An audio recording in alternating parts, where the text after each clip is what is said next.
Andito na tayo sa pangwalong episode ni MASH sa Magic School. May bagong misteryosong kalaban na nakamaskara galing lang dorm at may nabiktima na naman ito. Kinuha na ang gold coin at pinaslang pa ito na isang member ng Orca team. Nang mga gabing yun, nag-iimbestiga ang Adler's team sa mga misteryosong nangyayari. Nakita nila ang kanilang kasamahan na si Lemon na naglalakad mag-isa at parang wala sa sarili niya. Kusang gumagalaw ang katawan ni Lemon na parang may kumokontrol. Nang biglang lumingon ang babae sa likuran, muntika na silang makita pero nakatago sila. Kakaiba ang mukha ni Lemon na parang isang puppet. Umalis ang babae at sinundan nila ng mabilis para maabutan pa nila kung saan ito pupunta. Nakita nila na lumiko ang babae pakanan at nang nakarating sila, ang nakita nila ay isa palang dead end. Nagtataka sila kung saan napunta si Lemon. Wala namang pintuan or bintana para makalusot ang babae. Biglang may narinig silang isang ingay na para bang may nakatago. Pero alam pala isa sa kasamahan na isa lang pala itong spell na nakatago sa sahig. Dinispell niya ang spell para maging visible ang daanan kung saan pumasok si Lemon. Ang problema, meron siyang spell to reveal the door pero wala siyang spell para mabuksan ang pintuan. Sinubukang atakihin ng fire spell ang door spell pero hindi pa din ito nabuksan. Sinubukan naman ni MASH, kumuha siya ng espada at inipit niya ito sa ilalim ng higanteng pintuan at ginamitan ng force para mabuksan. At yun na nga, napakadali lang na nabuksan ang giant door gamit lamang ang lakas ni MASH. Naalala ni MASH na binigyan pala siya ng wallet ni Lemon bilang isang regalo. At ngayon, nag-promise si MASH na ililigtas niya ito sa kapahamakan. Sabay-sabay na silang lahat na bumaba sa underground para hanapin si Lemon.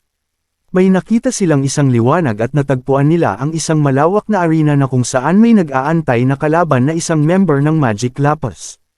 Ang misyon ng kalaban ay tapusin ang kanilang mga buhay at kunin ang kanilang mga coins. Laking kumpiyansa ng kalaban na di siya matatalo kahit pa magsabay-sabay pa silang lahat.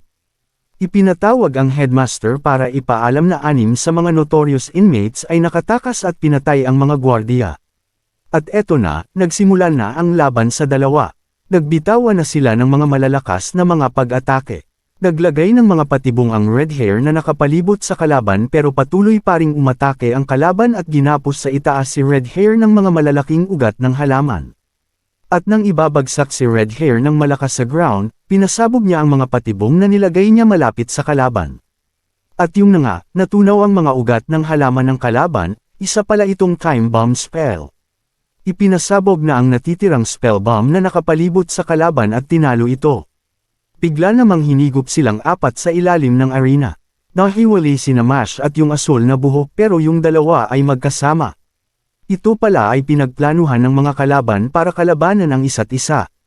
Bumagsak sila sa isa pang arena na kung saan may naghihintay na mga kalaban. Bumagsak ang may asul na buhok at ang makakalaban niya ay pangatlong member ng Magia Lupus na si Worth Model. Gusto daw ng kalaban na ibuhos ang kanilang buong lakas para sa labang ito. At yung dalawang kasama nila ay bumagsak sa arena na may dalawang kalaban na member din ng Magia Lupus. Takot na takot si Finn sa mga nangyayari sa kanila. Pero ang sagot ni Red Hair, masyado pang maaga para sumuko.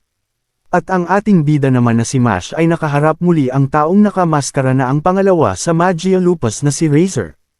Sa huling pagkikita nila, namangha ang kalaban sa ipinamalas ni MASH na speed. Pumunot bigla ng espada ang kalaban at ang sabi naman ni MASH, pag-isipan mong mabuti kung kaya mo ba talaga akong talunin, kasi, tatalunan ko yang gamit mong espada gamit lamang ng mga kamao ko, sabi pa ni MASH. At dito nagtatapos ang pangwalong episode. Sundan nyo ang nakaka-excite na laban ni MASH sa lalaking nakamaskara.